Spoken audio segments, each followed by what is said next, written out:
So once you moved from the appointment setter to the closer, tell the audience what the sales process looks like for digital advertising when you're speaking with a physician and you're now going into like the demo phase and actually close the deal. Yeah, absolutely. Good question. So the sales process as a closer. Okay. So most of my meetings are ran over probably a 30-40 minute Zoom call. Okay. And I'm doing prep um, on their current, what I would call online presence. Right. And during these calls, we do website search engine optimization and of course our concierge service. It is definitely a transactional sale, right? So the sales cycle is very short. A lot of one call closes or one follow up call. Get that yes, no. If you get them, great. If not, move on to the next lead.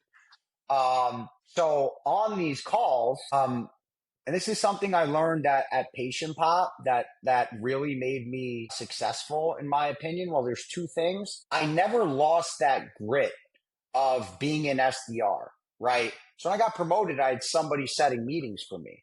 But again, it comes down to at bats. It's math, right? So when I was winning rep of the year, I knew that, yes, my close rate was equal to the person who came in second place, right? But I was still ripping those dials, setting my own meeting. So if we had the same close rate, I was going to win because I had more at bats, right? So when we're getting them on the phone, the other reps and what most sales reps, the way that they sell is what I would call future looking. Hey, we're going to get you a bunch of new patients. We're going to get you a bunch of new patients, but they've heard that pitch before, right? So my pitch is a little bit different, and I strongly recommend this to all salespeople because this will apply to any industry. And what I mean is I would focus on not necessarily future looking new patients, but what is the opportunity cost of doing nothing, of you not moving forward with our marketing, right? And I'll give you some examples. SEO, right? All the data points that people are going to Google to find medical providers, cash pay services. So I would get the doc to understand that and he would agree. And he's not on the first page of Google. So I would ask him, Doc, do you think you're missing out on just a couple, knowing that 90% start their search online and you're invisible? Would you agree that you're missing out on just a couple patients a month? Yeah, Max, I would agree with that. Okay, check that box. Let's talk about reviews. And I'd show them data. You got to educate, right? You can't make assumptions that they're familiar with what you're selling. Doc, do you think patients read reviews, that they influence decisions? If they say yes, great. If they say no, I'm pulling up an article showing them the percentage of patients that go to look at reviews before making a decision.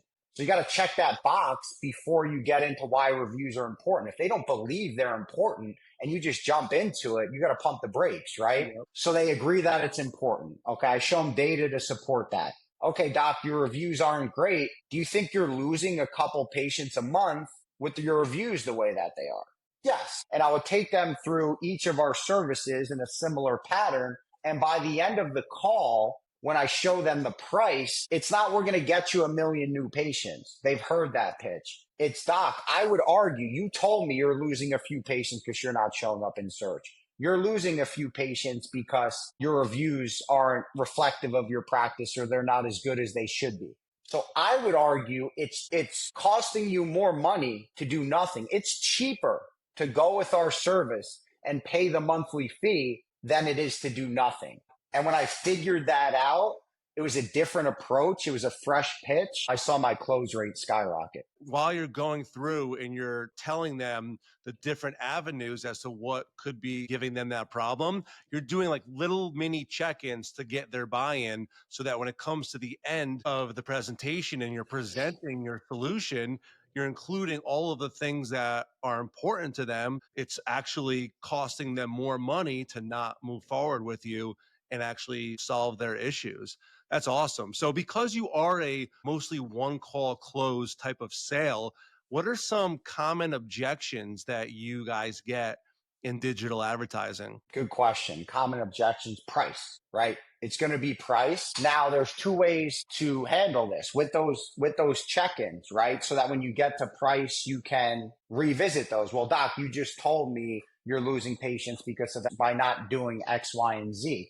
But the other thing I want to talk about is, and our services are not cheap. It's a premier service that we offer currently, and something that was taught to me at Patient Pop by a gentleman by the name of Kevin Dorsey, KD, most people know him by, big LinkedIn influencer. He taught me, he called it 8 miling someone. And I'll explain, right? I'm sure most people saw the Eminem movie, 8 Mile, right? And if you remember at the end, the rap battle, the final rap battle, right? Where basically he just roasts himself, where he comes out with everything that he thinks the person he's doing the rap battle against is going to say, right?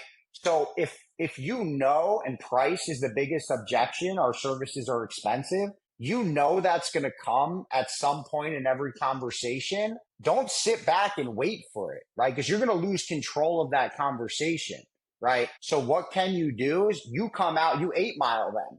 I know our services are more expensive than the competition, but I just showed you X, Y, and Z, right? This will keep you in control of the conversation.